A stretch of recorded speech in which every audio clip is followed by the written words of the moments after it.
E aí pessoal, aqui é Gerson Ribeiro e eu estou aqui dando continuidade a essa série de entrevistas sobre investimento em startups.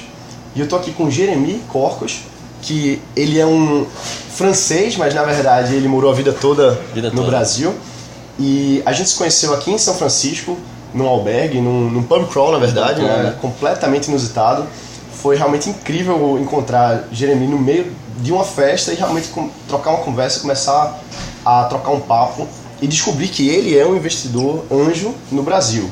Então, Jeremy, antes de mais nada, Gerê, queria te agradecer por estar tendo esse tempo aqui de estar gravando, falando com o pessoal, compartilhando assim tua história, né?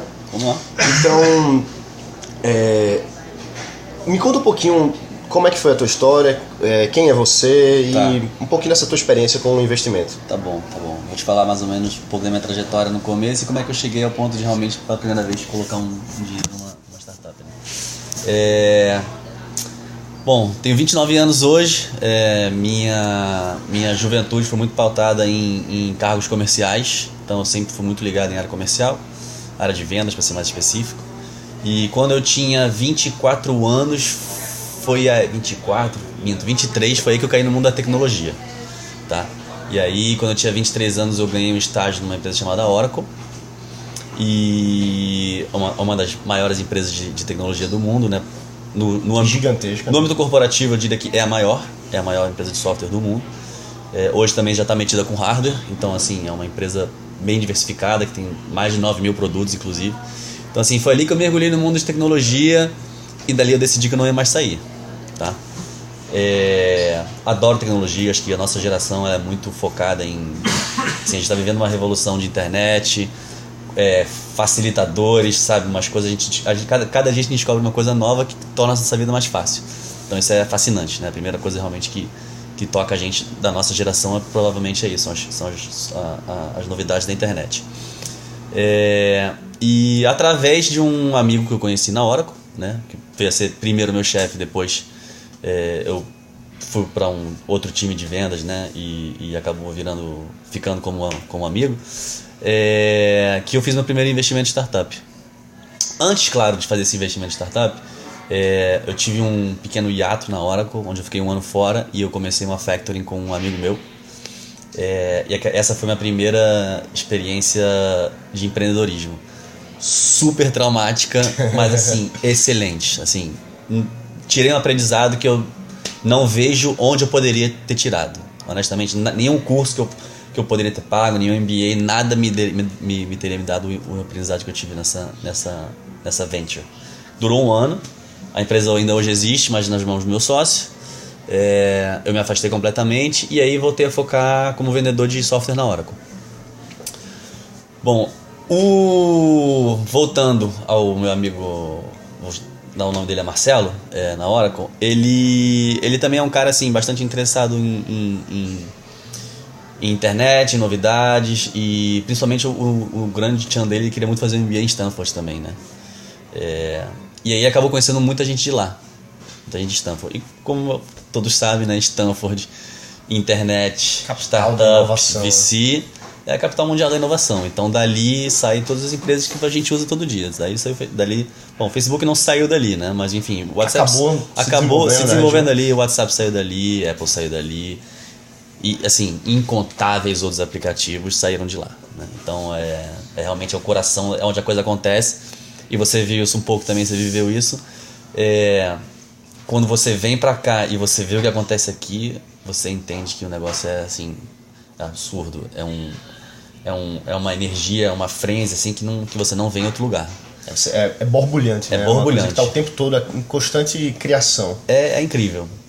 Então, e aí tinha um ano de hora como vendedor, e aí o Marcelo veio falar comigo, falou, cara, tem um amigo meu, o nome dele é Gabriel, ele foi MBA de Stanford, da classe de 2012, se eu não me engano, formou em 2012, fez um estágio no Airbnb de 6 meses, na época que o Airbnb realmente se catapultou, tanto na época que o Airbnb se catapultou, e foi aí que o Airbnb viveu, que aí o Gabriel me contou que o Airbnb viveu seus maiores problemas, né? Que aí quando realmente começou a ficar um volume muito grande de usuário, que aí começou a surgir as grandes, né, aqueles grandes empecilhos de você, caramba, e agora? Pô, o cara, o inquilino lá destruiu a casa do outro maluco, pô, como é que eu vou consertar isso aí? Aí realmente assim, ele viveu um momento muito bacana no Airbnb, e aí ele tinha a ideia de montar a própria empresa no Brasil, e aí o Marcelo me chamou pro Gabriel fazer o pitch pra gente, pra eu, Marcelo e mais 3 amigos na época,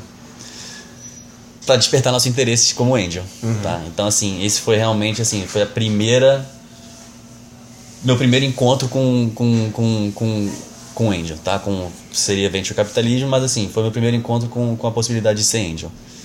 Eu já estava assim, olhando tudo que era possível na internet, já estava fascinado pelo mundo e, obviamente, né, tem uma pulguinha atrás da sua orelha que fica falando, pô, e se esse cara aí for o próximo Chan? Né? E se essa empresa for o próximo Facebook, na sua devida área? E o ganho que eu posso ter? Aí eu fiquei com aquele negócio, já estava interessado, a ideia me seduziu, o administrador, né, o futuro administrador, Gabriel, me convenceu, e aí eu decidi tomar a decisão de realmente entrar com tudo. E aí a gente formou é claro que assim,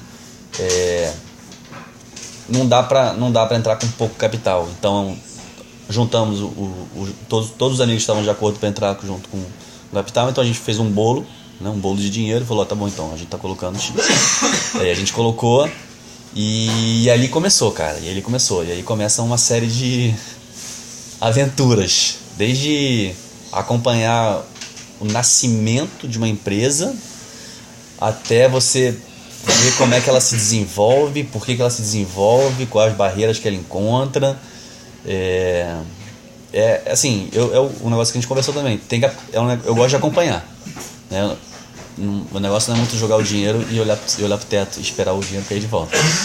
Você acha que teve assim um momento antes de investir e após investir que você disse assim, caramba, agora eu vai e não vai? Como é que foi esse pra assim, mim? Pra fazer a primeira vez, entendeu? Pra mim? Como é que foi? Cara, dependeu, assim, os fatores principais eram a ideia, o administrador, o cara que deu o pitch da ideia, né, que seria o administrador do negócio, o background dele, e um negócio muito importante é o capital disponível que você tem, né, para colocar em risco, porque, poxa, se você tem 100 mil reais, você não vai colocar 100 mil reais em não vai colocar todos os ovos. Você pode até ter esse perfil e fazer, mas não é comum, é raríssimo alguém ter esse perfil. E assim, e a qualidade, o calibre das pessoas que entraram junto também fez toda a diferença pra mim. Sabe, saber que pessoas que têm um background parecido com o meu, o mesmo apreço pelo dinheiro que eu tenho também, e que, enfim, ficaram seduzidos pela ideia e que eu respeito e admiro profissionalmente entrando junto, pra mim fez uma diferença também. Eu falei, pô, não é um negócio que eu tô eu tô fazendo a minha análise, mas eu não tô fazendo uma análise sozinho. Tem uma galera que tá fazendo a sua própria análise e a nossa conclusão tá meio que a mesma. Então, pra mim isso foi importante. Pra você foi importante realmente ter um grupo de pessoas junto investindo. Foi. Pra talvez dar mais segurança. Se eu tivesse sozinho, se eu tivesse sido chamado num contexto onde eu não conhecia nenhum daqueles garotos que eu tava na reunião, talvez eu não tivesse entrado, porque talvez simplesmente a variável de ter essa galera entrando junto não fizesse diferença nenhuma pra mim. Mas no meu caso fez e assim, foi um negócio que realmente me ajudou a tomar a dar o pulo, né? A colocar o dinheiro. Como é que você vê assim o potencial de sucesso no Brasil? Porque a economia brasileira está passando por diversas dificuldades aí, principalmente agora no início de 2015 foi realmente um rebuliço. Mas como é que você enxerga isso aí do ponto de vista de investidor? Cara, é complicado. Acho que do ponto de vista do investidor, assim, eu tenho um perfil sempre muito otimista, tá? Então, eu acho que até em tempos de crise tem ganhos para ser feito, né? Inclusive, se você for escutar os grandes magnatas e os grandes investidores, os tubarões do mercado financeiro, eles te recomendam investir na crise, né? E aí, quando tem aquela bonança econômica, para você se retrair. Mas no sentido, falando um pouco mais específico do Brasil, eu acredito muito no Brasil como país que ainda tem um espaço absurdo para amadurecer economicamente, tá? Então, hoje eu vejo com a pouca experiência que eu tenho em termos de investimento, eu vejo no Brasil a seguinte característica: quem trabalha bem, quem faz o negócio direito, tem uma grande oportunidade de se dar bem. Claro que ele vai estar sujeito a ondas do mercado, a problemas financeiros, uma economia que talvez esteja andando de lado, capenga, mas são variáveis, para mim, são mais controláveis se o trabalho é bem feito e se tem valor no negócio, né? A palavra muito daqui do Vale do Silício é disruptive, né? Assim, se você está realmente quebrando um paradigma, né? Um modelo já existente, para trazendo algo novo que realmente, né, agrada o seu cliente, né, que é útil e transforma a vida dele, cara, seja no Brasil, seja nos Estados Unidos, seja na China, vai ter espaço para esse investimento, vai ter espaço para ganho. Vai ter espaço para ganho. Até em crise tem gente lucrando, né? Então, assim, o Brasil, por sua juventude ainda em termos de investimento, em termos de economia, eu acho que ainda tem muito espaço para crescer, independente da crise que a gente vá viver, ou esteja vivendo, ou escape, não sei, entendeu? Fora esse investimento específico, por sinal, qual o nome do negócio? Quintoandar.com. Quintoandar.com. Fora esse investimento, você fez alguns outros investimentos? Fiz 2 investimentos em empresas que não são de internet, nesse caso. Ah, certo. Tá? Um é uma empresa que faz sucolé com álcool, né? E outra é uma empresa, essa daí se chama Caipilha Carioca. E a terceira é uma empresa que se chama... É uma empresa que tem uma marca já forte no Rio de Janeiro, chama Hareburger, tá? No caso do Hareburger, é uma galera parecida com a do Quinto, mas na verdade tem muita gente que não tá no Quinto, muita gente do Rio mesmo, uma galera carioca que conhecia a marca, que via valor naquele negócio, fala assim, pô, acho que se a gente tomar esse negócio assim para nossa administração, acho que a gente consegue botar para frente.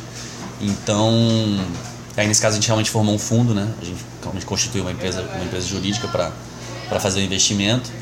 E aí colocamos um aporte grande, porque nesse caso o aporte, assim, ele serviu para comprar a participação societária na empresa, e 2 para consertar as finanças que não estavam ótimas na época.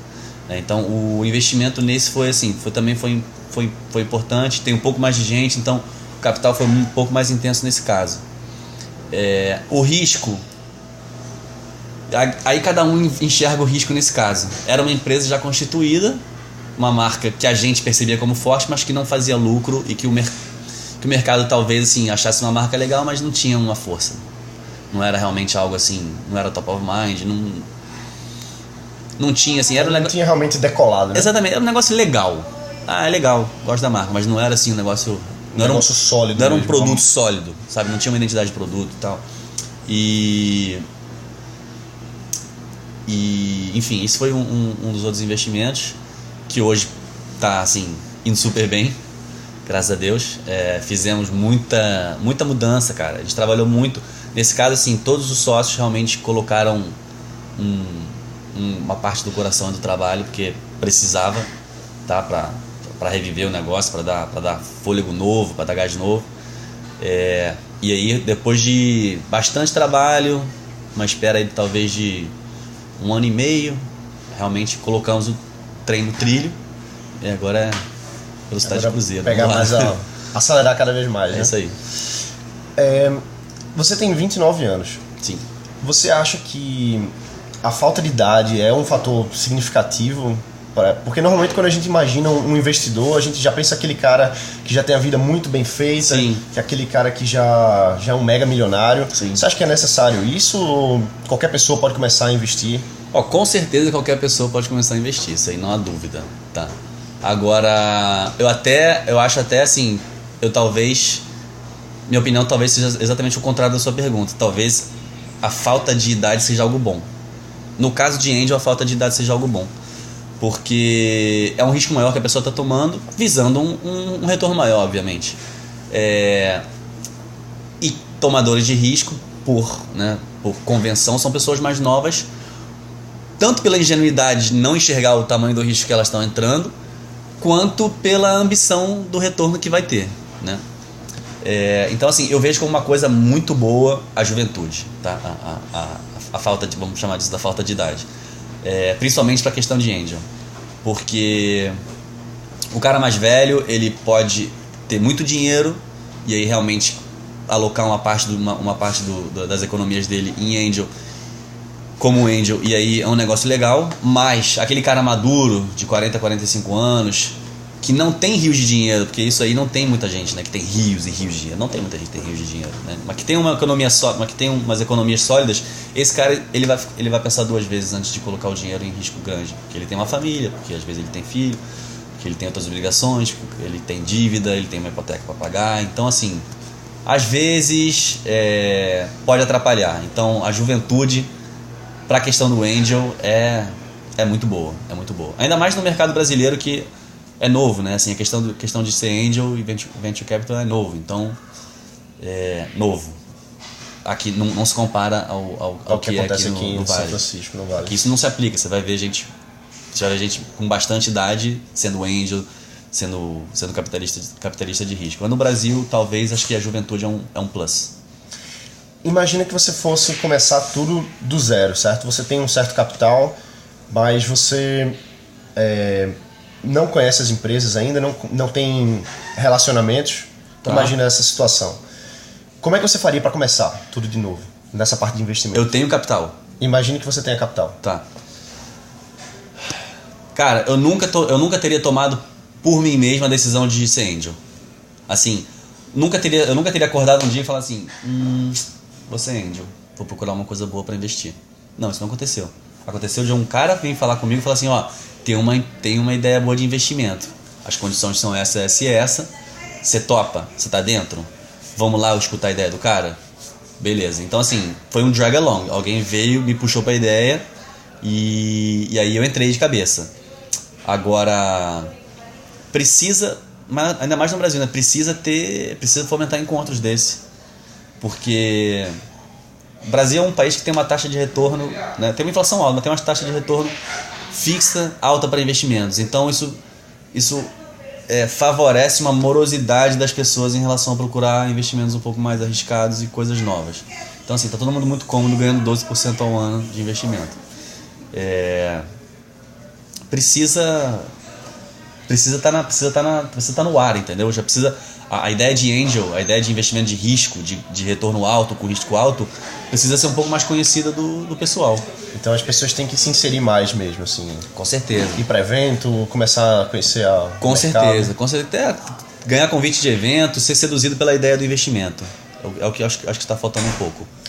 E se você, assim, nessa sua experiência de investimento, uma empresa de tecnologia, uma startup, 2 empresas, vamos dizer assim, offline, vamos chamar assim, qual dica ou dicas você poderia dar assim, para quem está realmente começando, quem está querendo começar a se inserir nesse meio? Cara, dica é o seguinte, realmente assim, aloque uma parte do dinheiro que você possa dar como perda, porque assim, no meu balanço contábil particular já foi para perda esse dinheiro. Óbvio que eu tenho uma esperança de recuperar ele multiplicado por 10, 15, 20. Só que, assim, no meu coração, eu não posso mais me frustrar se esse dinheiro for perdido. Então, emocionalmente, esse dinheiro para mim já não existe mais. Se vier de volta, é lucro. Então, assim, aloque uma parte de capital que você possa dar como perda, sabe? E todas as empresas fazem no seu balanço contábil, né, daqueles devedores duvidosos. Esse tem que ser a porção do seu capital. E você meio que se soltar da emoção. Você tem que soltar da emoção, porque se você ficar preso à emoção, o negócio não vai dar certo.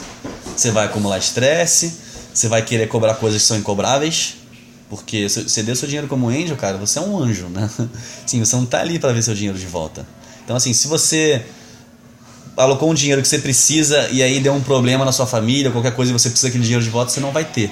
E aí você vai se estressar com a sua experiência, vai se estressar com um cara que tomou seu dinheiro, né? Na ideia na qual você investiu. E vai ser uma experiência péssima para você. Então, assim, tenha noção de que a quantidade de dinheiro que você aloca já era, tá? Torça muito para que dê certo, mas não se apegue a isso. Trabalhe o quanto você puder contribuir para aquela ideia, contribua. Esteja sempre ligado. Você, por exemplo, investir na questão de imobiliário, né? Imobiliário online. Cara, eu tô na internet fuçando todo dia os próprios sites que eu investi e o que tá acontecendo no mercado, tá? Principalmente no mesmo ramo. Eu tô sempre sabendo quais são as empresas novas que estão surgindo, quais são as ideias novas que estão vindo, porque, beleza, o cara que também tá tocando a ideia também deve estar alerta, mas ele também tá tocando a ideia, ele precisa tá no administrativo, ele precisa se focar em outras coisas. Então, assim, ele é grato por qualquer informação que venha a ele. Então, se todos os angels ajudarem ele a dar dica, dar informação, trazer, se tiver uma expertise profissional para trazer para dentro do negócio, traz, sabe? Cara, não fica sentado esperando a ideia vingar. Vai fazer a ideia dar certo. Interessante. E, assim, você acredita que o angel, ele, por obrigação, ele tem que se dedicar, ou isso é um plus? Isso é um plus, cara. Eu vou falar que é um plus. Pessoalmente, eu não vejo diversão. Assim, se não for pra acompanhar o negócio, pô, já que eu tô numa montanha russa, é melhor você tá ali na frente, né? Tá sentado na frente e sentir o ar na cara de cara, entendeu? Então, assim, eu não vejo... Que aí fica um investimento muito frio, né? E aí, é até aquele negócio que a gente conversou, a gente não sabe nem se o cara que é o dono da ideia, não sei nem se esse cara quer esse dinheiro hoje em dia. Sabe? Se ele quer o dinheiro de uma pessoa que só vai dar dinheiro pra ele e não vai contribuir em nada. Cara, todo mundo, você não precisa, assim, se você está investindo numa empresa de imobiliária, você não precisa ser agente imobiliário para dar seu input, cara. Só você ter bom senso, ter vontade. E aí você está contribuindo. Então, assim, vive a coisa, sabe? Tenta fazer dar certo, porque uma contribuição a mais não faz mal a ninguém, né? Com certeza. Girê, eu queria te agradecer mais uma vez por estar aqui conversando com o pessoal. Muito boa a conversa. Se dependesse de mim, a gente passaria aqui já passamos um bom tempo conversando. Bastante tempo conversando. Então, obrigado mais uma vez aí por estar aqui gravando com a gente. Nada, eu que agradeço. Pessoal que está assistindo aí em casa, deixe seu comentário aqui embaixo, escreve aí o que você achou da conversa. Se você tem alguma pergunta, alguma coisa, escreve aí que a gente se vê então no próximo vídeo, tá ok? Um abraço, pessoal.